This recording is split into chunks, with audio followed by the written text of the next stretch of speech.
एक कोरिया ना भगला हम लइका हई दीदी छाड़ल से कहला से कि ए हमहू है नाचे हमहू अथी नाचे त नाचे वाले पूरा गर्दा मचा देवे लो नाच के पैसे देवे लो। मेरे वीडियो देख रहा है, मैं उनसे कह रहा हूँ कि मैं लड़का हूँ।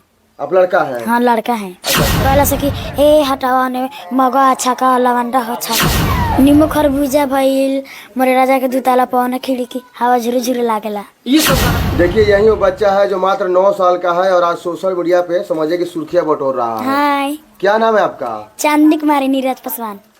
चांदनी कुमारी नाम है। आप लड़का है या लड़की है? लड़का है। पूरा बिहार और बिहार से बाहर के लोग समझिए कि ये सोचने मजबूर है कि आप लड़का है या लड़की है। तो आप खुल के बोलिए कि आप लड़का है या लड़की है। कब से मतलब डांस करते हैं आप? बचपन से। बचपन से डांस करते हैं। और कब से मतलब नाच प्रोग्राम में कितने दिन से डांस करते हैं? 3 साल से। 3 साल से। 3 साल से। और उससे पहले क्या करते थे आप? उससे पहले बकरी चराने जाता था, उसी में डांस करता था। हाँ। नमस्कार। आप सब जानते हैं कि कभी न कभी कोई सोशल मीडिया के प्लेटफॉर्म पर वायरल रहता है। आज एक लड़का वायरल हुआ है एक लड़की का ड्रेस में।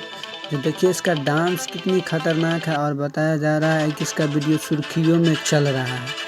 और बताया है कि एक लड़का वायरल हुआ है, ये मधेपुरा का है। तहलका मचा दिया है भैया सोशल मीडिया पर। एक्टिविटी